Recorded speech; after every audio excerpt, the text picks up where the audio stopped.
peers, I learned early on that the average person gives up on a word if it's made up of a series of letters they have never seen before. I've had school teachers, even without attempting to pronounce my name, literally tell me that they could not pronounce my name. Talib is an Arabic name. It means the seeker or the student. According to the Quran, the Prophet Muhammad had an uncle named Abu Talib. This was his first convert to Islam. Kweli is a name that exists in many African dialects, but most prominently in Swahili and Akan. It means of truth or of knowledge. The literal translation of Talib Kweli is seeker of truth and knowledge. I could not grow up to be a crackhead or be in the real bullshit with that name. When my parents chose this name out of some African name book in 1975, they could not have known the political connotations that would come to be associated with it. They could not have known that smartphones would come to autocorrect the spelling of my name from Talib to Taliban, or that the executives of Rockers Entertainment, my first record company, would ask me to consider a professional name change after the destruction of the World Trade Center on September 11, 2001. Perry and Brenda Green only knew that their children must have strong African names, names that had meaning, and would let the world know before we even opened our mouths that we had self-esteem and we would not be taken for jokes. Like many black parents of the 1970s, they gave their boys unmistakably African names, Talib Kweli Green and Jamal Kwame Green. In the 1960s, many aspects of the status quo were challenged. By the time Perry and Brenda were ready to have children in the mid-70s, Pan-Africanism, or the active celebration and participation in African culture had gone mainstream. Brothers and sisters proudly rocked dashikis and afros. Ebony and Jet magazine were taking their fashion cues from Africa. Black pop stars were singing about being proud to be black and incorporating African rhythms into their music in more direct ways. Perry and Brenda both rock afros, even though Perry's hairline wasn't quite making it. They went to Ghana for their honeymoon, they celebrated Kwanzaa. Their Pan-Africanism was a natural extension of the political philosophy they shared, which was black cultural nationalism. There are certain staples of the American elementary school learning system that are taught whether they're true or not. George Washington never told a lie. The Civil War was fought because of moral issues and not because of industrialization. And America is a great big melting pot. The melting pot concept sounds harmless, even positive on the surface. That's until xenophobia rears its ugly head. In actuality, this country is a cornucopia of racial and cultural influences that have resulted from immigrants maintaining their cultural identity while making great contributions to American life. But there are some, overwhelmingly descendants of slave owners, who believe that participating in the melting pot requires that you shed any previous cultural customs and adopt American ones. These folk believe that celebrating the faith, tongues, and customs of your ancestors somehow make you less American. This is a backwards logic because these are precisely the differences that unite us as Americans. The Africans living in the Caribbean or the Americas, North and South, bring very interesting flavor to this melting pot. The slave trade disrupted family bonds and destroyed cultural identity. Much of this damage seems irreversible, as Africans all over the globe strive to emulate other cultures by straightening their hair, flattening their noses, and in most extreme cases, drastically lightening their skin with creams. The most American thing you can do is celebrate the culture of your ancestors. It is this celebration, not the dismissal of different cultures, that allows America to grow. As cultural consciousness began to sneak into black American homes in the 60s, black nationalism became the predominant philosophy of forward-thinking black people. As a concept, black nationalism began its journey as a child of the Haitian Revolution. Those Haitians influenced Africans all over the diaspora to begin thinking about independence from an overbearing and oppressive European Western culture and society. After the American Revolutionary War, there were many free and literate Africans in the north of the country who were members of the same Masonic lodges as the white Americans who went to war with Great Britain. These white folks were greatly influenced by the ideas of the Enlightenment era that was taking place in Europe at the time, but this Enlightenment did not seem to extend to the African brothers. African Masons like Prince Hall and Richard Allen formed separate but equal in concept halls for Africans and encouraged Africans to be able to stand on their own without being dependent on European social constructs. These men, along with the Haitians and the Maroons of Jamaica, were studied by Marcus Garvey, a Jamaican, who in June of 1919 incorporated the Black Star Line in Harlem, a shipping company charged with the mission of bringing black people from the Americas back to Africa so they could build lives in the homeland of their ancestors. Marcus Garvey's focus on African self-reliance remains a standard bearer for Rastafarians, political activists, and black nationalists alike. He had a tremendous influence on the Nation of Islam and the Black Power movement that happened in the 1960s. The term Black Power was made famous by Stokely Carmichael, aka Kwame Ture, and this concept was put into practice when Kwame Nkrumah became president of Ghana in 1952. Malcolm X, perhaps the greatest symbol of the Black Power movement, came out of the Nation of Islam and went on to form the Organization of African American Unity in 1964, which had more of a Pan-African focus. Pan-Africanism in my home has never been about hating white people. It's always been about being self-sufficient and making sure you never have to depend on anybody for your basic survival. It's always about liberating oneself from the shackles of mental slavery, which are much stronger than physical chains. If you celebrate your culture and do for self, you have no reason to hate anybody because they no longer have power over you. You no longer possess a slave mentality. This history and this culture that I got in my home began to show up in hip-hop music in a big way in the 1980s, in the late 1980s. The first quote-unquote conscious hip-hop record that was really famous was The Message by Grandmaster Flash and Melly Mel. And, but hip-hop, it really blossomed and ballooned after that. I was in junior high school at the time. I knew the kids in my class were listening to WBLS and Kiss FM on Friday and Saturday nights for their hip-hop fix.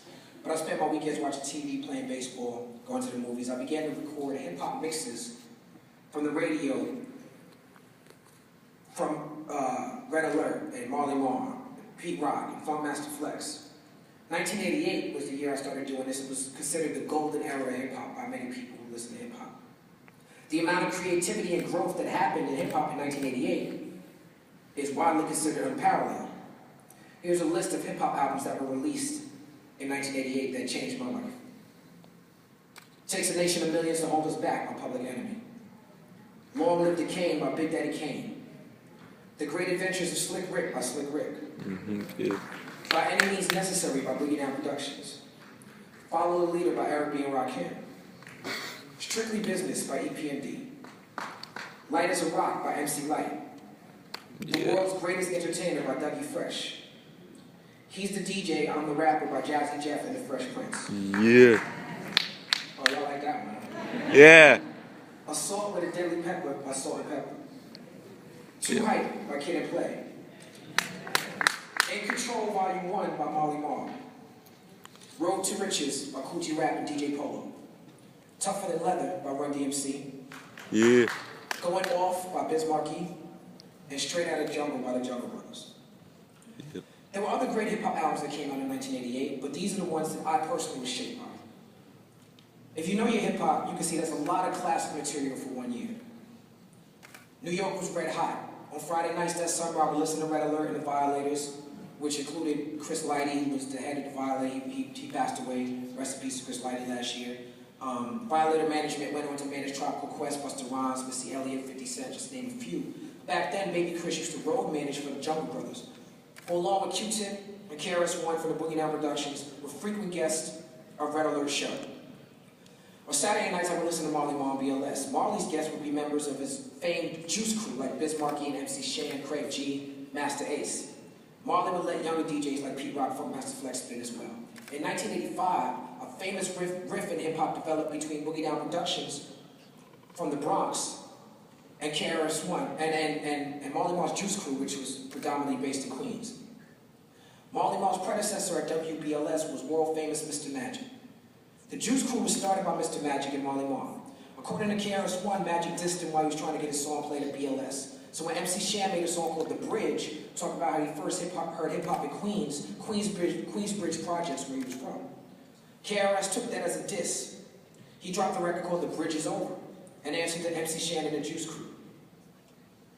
The South Bronx, KRS was from the South Bronx. He wanted to remind Queens where they stood on the hip-hop totem pole. MC Shan answered with a song called Kill That Noise, but KRS-One's status as the underdog, along with the ferocious tone of his records, convinced most hip-hop heads at the time that Boogie Down Productions won this battle. However, As world turns, so do events. KRS-One's partner in Boogie Down Production and his best friend, Scott LaRock, was murdered in the Bronx in 1987. The murder was a result of him coming to help Boogie Down Productions artist D Nice during a beef. It was not related to the war on wax at all. It just was the pathology of the hood. Scott LaRock's death signaled a change in the tone for the young KRS-One. And while the battle between him and MC Shan went on for a few more years, KRS focused less and less on it and became more of a spiritual and educational artist. By the time I got into hip-hop, this beef was old news. By 1988, KRS-One was posing like Malcolm X on the cover of By All Means Necessary, and there was some great hip-hop coming out of Queens that did not concern itself with KRS-One's opinion. The Boogie Down Productions Juice Crew feud that is spilled on Kiss FM and WBLS respectively now made for great ratings and interesting radio rivalry rather than actual beef. In the early 90s, KRS-One and Shan reenacted this battle in the ring for a Sprite commercial. And in 2007, KRS-One and Marley Marl did an entire album together called Hip Hop Lives. As these men grew up, they turned what could have been one of hip-hop's darkest moments into one of its brightest. When I got to junior high school in 1988, my hip-hop education was just about complete. I spent the summers studying and listening to BLS and Kiss, studying the albums, watching the videos. I wore the clothes that I saw my favorite rappers wear. I understood the rudiments of the culture, but I still had lessons to learn. Hip-hop was still, without a doubt, street music at this point, and my street education had not begun in junior high school until I moved into a new junior high school in Fort Greene, Brooklyn. When I went to high school in Brooklyn Tech in 1989, I developed my own. Let me take off my jacket. When I entered high school, I developed my own sense of fashion based around hip hop. Previously, before that, I had let my mom take me shopping, and I would simply just approve the colors. I didn't really care about clothes. But when I got into hip hop, I developed a sense of fashion. Hip hop became the dominant factor in my life, and I wanted to dress the part. I spent all my school clothes money at the Gap, at Arab Style. That's what I was into back then. I got a high top fade. I had a peace symbol cut in the back of my fade. And then I had a Gumby, and then I had steps. Steps, huh? See, I told you I don't show my age over here. As I got more into hip hop, I became drawn to the native tongues. That was a loose collection of artists that included the Jungle Brothers, De La Soul, Tropical Quest, Queen Latifah, and Moni Love. Yeah. These artists were taking their fashion cues from the Afrocentric movement and downtown house music culture at the time. They wore loud colors, cowrie shell beads, and Dave from De La Soul, Keita from Tropical Quest, and both Africa and Mike G from the Jungle Brothers had begun rocking twist or baby dreads, as they was called. One thing that became unbearable to me as a teenager was having to go to the barbershop once a week. The hairstyle at the time demanded weekly maintenance, at least. You had a high top fade, you need a weekly shape up. Maybe a shape up every 2 days to ensure that it did not become a high top afro. You had to have a design in your cut, as I did with my peace sign. It had to be sharp, not fuzzy. Your peers would monitor the lines of your fade, and if your hair was a tiny bit long out of place, you'd be ridiculed. They say you woofing. Barbershops in the black communities have always been hotbeds of our culture. I'm fiercely competitive, but with these new hairstyles, they boomed in business. A 3-hour wait for a cut was common. You'd have to plan your whole day around going to the barbershop. Women seem used to this already. This was a salon experience for years, men not so much. I hated waiting these hours, staring at the poster of all the different haircuts. You know, in the black barbershop, they got the poster with, I want that. So when the Native Tongues crew made the move towards dreadlocks, I followed suit. They kept me out the barbershop, and I was defining who I was by copying the styles of my favorite musicians. I started the process over winter break. I grew my steps and my Gumby out until it was lopsided like an afro. Then I had some African beeswax that somebody told me to go get. I twisted my locks into place. For the remainder of the school year, I rocked a fade with the locks on top. I would tie colorful bandanas around my head to emphasize my style. I put cowrie shells in my locks. I began to shop at Greenwich Village for clothes. I used to go to a shop called Unique, a shop called Antique Boutique. I was wearing Doc Marten boots. I know this is back now, but that's what we was wearing back then. I identified with this new black bohemian style that Native Tongues crew was spearheading. This was when I was 14 years old. Freshman year, Brooklyn Tech is when I started taking my own lyrical ability seriously. Over the summer, I went from writing rhymes for a good friend of mine to writing my own and in my own voice. To reflect my newfound commitment to words, I took on the rap name Mad Skills. I didn't like that. I had that for about a week, then I became MC Genesis. But then I figured my name, my actual name, was flyer than all of that, so I took my actual name, right? One of the first rhymes I wrote under my actual name was when I called Word to Flesh. I talked about how I was hip-hop personified. That year I spent memorizing new lyrics, and I would go to the lunchroom, and I would kick my new lyric. Every day I'd kick a new rhyme. I'd introduce rap battles in the cafeteria. The rap battles going on in the cafeteria were way more interesting to me at 14 than class was. And when one lunch period ended, we would simply move to a different section and continue rhyming for the next 4 lunch periods. In Brooklyn Tech High School, there was 5,000 kids. There was 4 lunch periods. The building was like 12 stories. So you could literally walk around the school and not get caught.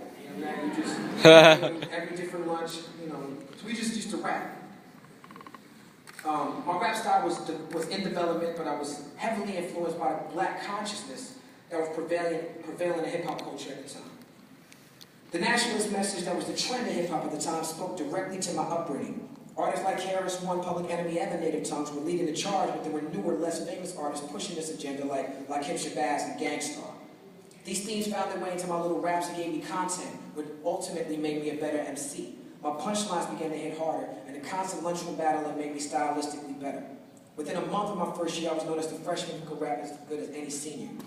There was one other dude, his name was Justin Cozier. Justin was from Bed-Stuy. His rap name was the Prophetical Prince. He was too small for people to believe he was in high school. He wore thick glasses and covered his face. On the surface, he looked like a nerd, but he had a magical baritone and he had bars for days. His content was just as strong as mine, and he had a degree more confidence than I did in his rap style. He and I went head-to-head in the lunchroom because we were the 2 nicest freshmen. I can't recall who was declared the winner, but we formed a friendship that day. We partnered up. We took on all the rappers who entered the lunchroom. At the time, the best rapper at Brooklyn Tech was a senior named LG, a lyrical genius. I remember LG having a laid-back, easygoing style, but his rhymes were always the most clever. Justin and I looked up to him like he was a celebrity, and I'll never forget the day he came by our lunch table to hear us. As freshmen, he didn't see the need to battle us. But I remember him telling everyone at the table that me and Justin were the nicest freshmen he ever heard. What helped Justin and I become even closer was his friendship with another Bed-Stuy dude named Sadah Phillips. Sadah and Justin came from the same block. They were inseparable. They both wore these thick glasses. They were both small, so many people thought they were brothers. One day soon after I had my battle with Justin, Sadah came up to me and informed me that he was my cousin. His father was Dwight Phillips, a writer who established the Daily Challenge, which was a local Brooklyn paper that addressed the needs of the African-American community. Before Dwight married Sadah's mother, he was married to my mother's sister, Joanne. And this was my cousin Abana's father. I knew Dwight, but I did not know his other family. The fact that we were already hanging out before we knew of our relation amused us. Even though we weren't technically blood, from then on, Sadah and I told everyone we were cousins. Soon it was Justin, Sadah, and me. We formed our own rap group.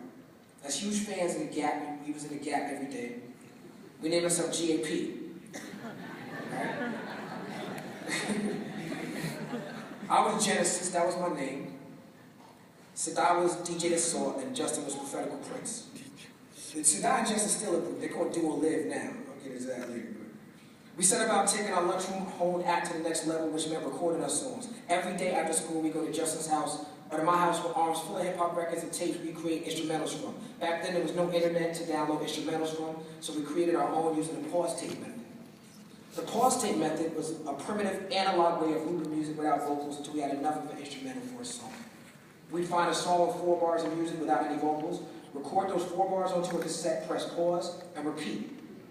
It would normally take an hour to create a 3-minute-long instrumental. We were essentially employing the same tactics that early DJs like Kool Herc and Africa Bambaataa used when they created breakbeats, but we weren't sophisticated enough to know that yet. Once we had the musical bed, we positioned ourselves between 2 stereos.